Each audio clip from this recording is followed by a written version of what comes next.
Hi, this is Stephanie Ekman from RTI International, and today I'll be presenting Improving Label Collection Through Social Science Insights. This is new work, and it's joint with Jakob Beck and Frauke Kreuter from LMU, and also my RTI colleague, Rob Chu. This work is quite interdisciplinary. Each of us is sort of working outside of our usual areas.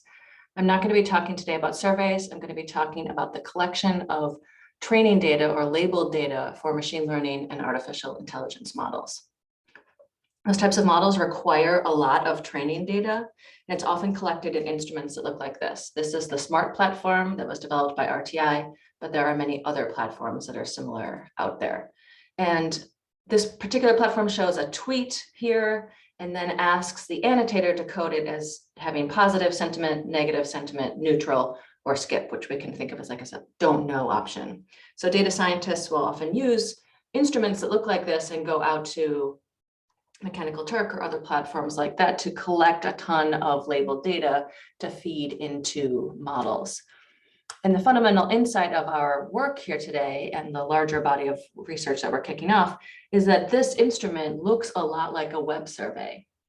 And so it's possible that many of the theories that we have from web survey methodology about the things that impacted equality in surveys could also impact the quality of the label data collected by instruments like this one.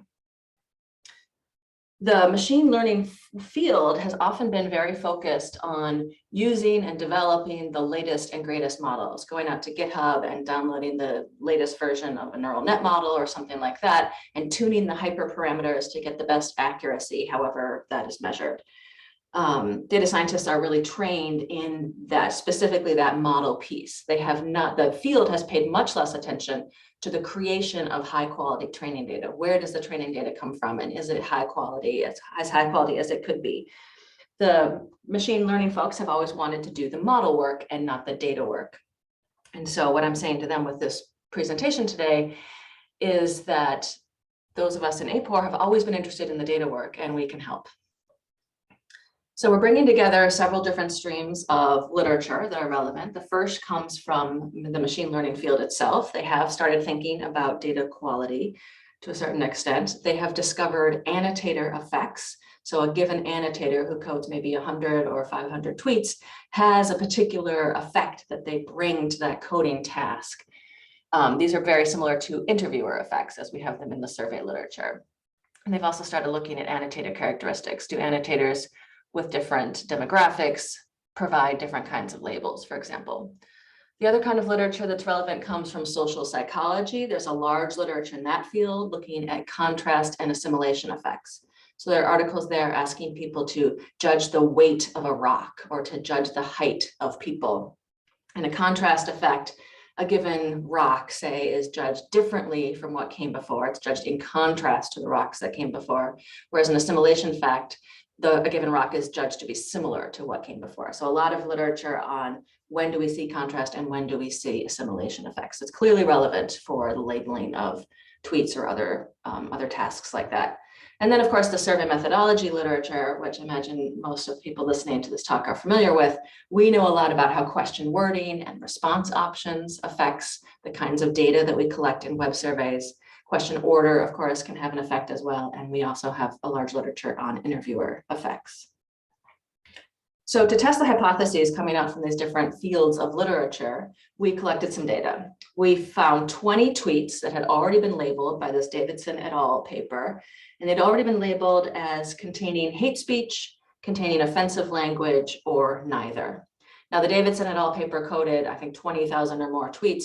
We just picked 20 of them, and we picked a good sample where we had some that fell into each of these categories. And we picked those 20 tweets and went out to the Prolific platform and had 1,007 annotators code all 20 of those tweets. And the order of those tweets was randomized. So each annotator saw them in a different order. So we have 1,000 labels of 20 tweets, and also we collected annotator characteristics. In the instruments, we varied two different factors.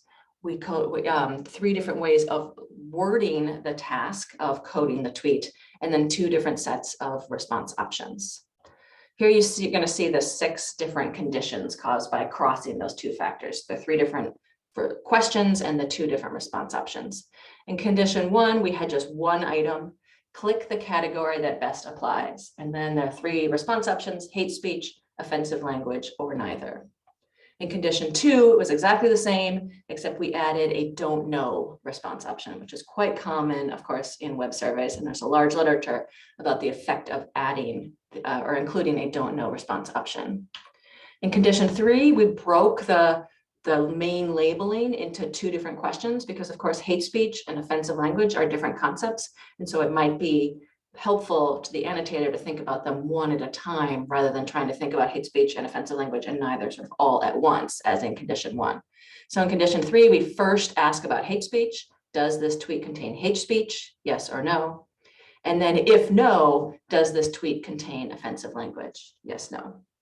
Condition 4 is then exactly the same, but included don't know response options for each of the 2 items. And then in condition 5, again, we use the 2-question approach, but we flip the order of them. So we first ask, does this tweet contain offensive language? Yes or no? And then if yes, does this tweet contain hate speech? And then condition 6 also included that don't know option.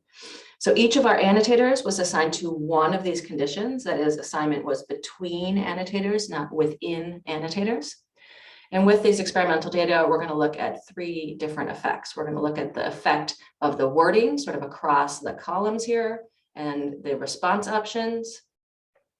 And then we're going to look at the effect of the order in which the tweets are presented. And then we're going to look at annotator effects. And this is preliminary work. We're still analyzing the data. So here you see the results just for condition 1, which was 1 question: is this hate speech, offensive language, or neither?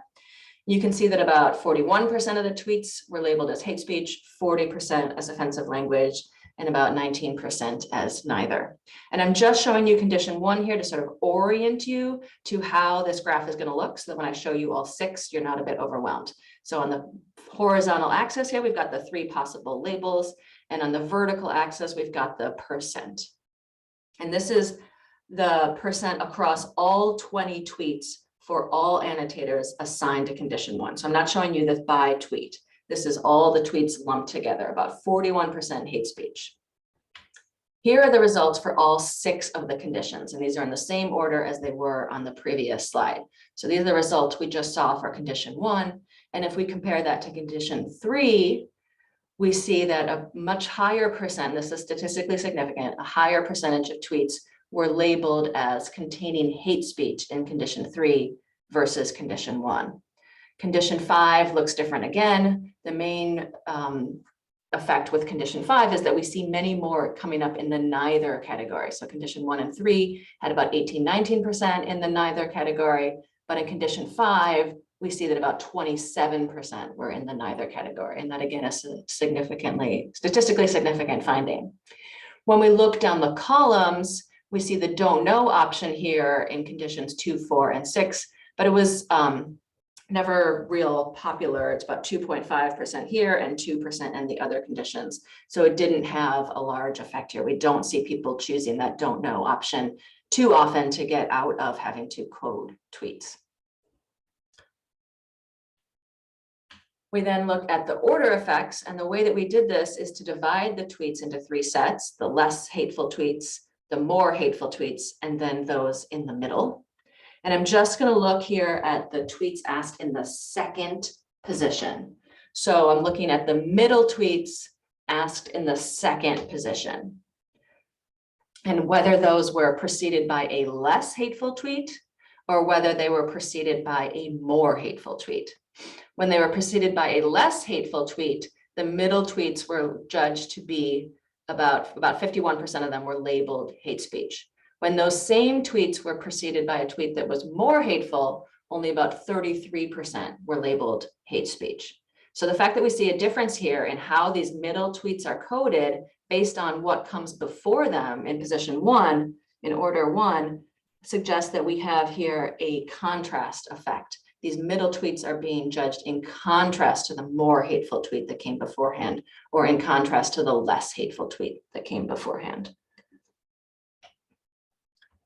And then, as I said, we also looked at annotator effects. We looked at the intra-cluster correlation, sometimes called the rho or the rate of homogeneity. The annotator ID itself explains about 3% of the variability in the labels that are collected.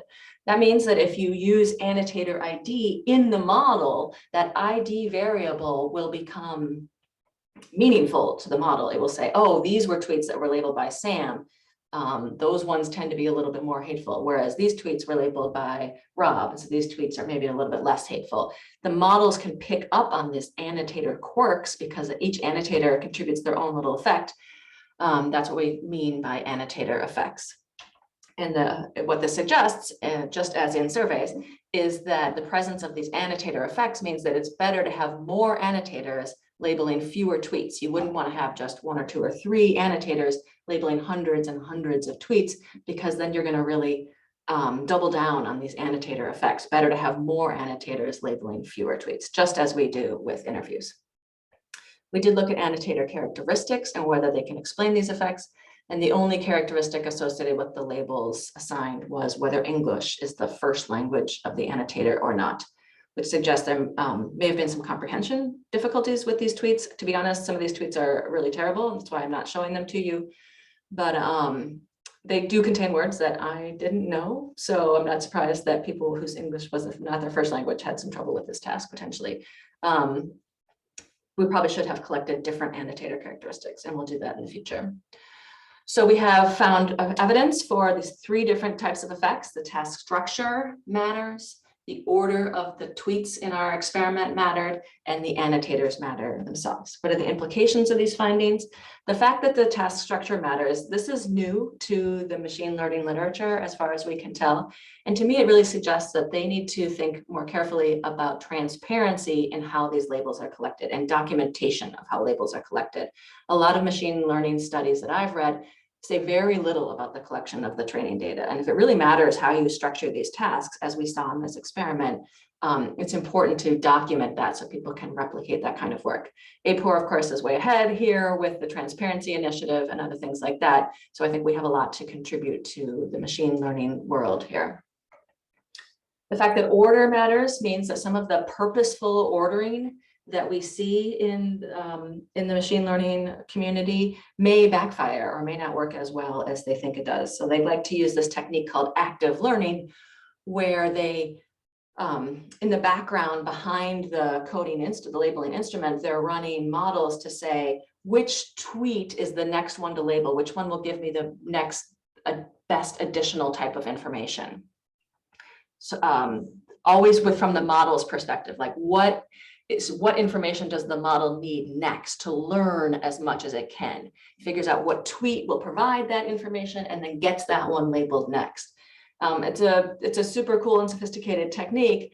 However, if there are these types of contrast effects, then that sort of ordering may backfire because they're not taking account of the impact on the annotators. Maybe if the annotators are really prone to these kinds of contrast effects, then they need to account for that in these types of active learning models. Now, I should say, I didn't mention this earlier, but on the order effects, none of the effects that we found are significant, because when we look just at the second tweet, we have so little power. We just don't have enough to detect these order effects with statistical significance. So we're going to look at that again in the future with more power. And then that last finding that annotators matter, I think it's important to carefully select annotators and to collect annotator characteristics, to collect the right annotator characteristics, and we're not sure yet what those are. And we may be in a situation in the future where instead of using Mechanical Turk or Prolific or these types of platforms that are very much opt-in, where anyone who wants to can complete these sorts of tasks, maybe we have to use quota sampling or other techniques from non-probability sampling to better control who is doing these annotation tasks to get a broader sample of annotators. We don't have any evidence for that yet, but it's something that we're going to be looking at. So as I've indicated, we are going to continue to do many more experiments of these types to firm up these results and to expand into other results as other areas as well. And then one of the next things we need to do is to look at the impact of these types of effects on the models. Like, do you actually get different model results if you train a model on labels collected in condition 1 versus condition 3 versus condition 5, and so on? Or does it take longer for the models to train? Is it more expensive? So those are the kind of things we're going to look at as well. So in conclusion, as we know from the machine learning field, everyone wants to do the model work and not the data work. And so what I want to say to those folks is that we want to do the data work, those of us in AAPOR and those of us who are working on this project, of course. Thank you very much. Here's where you can find me online, and here where you can find our extended abstract on this work for a little bit more information. Thank you.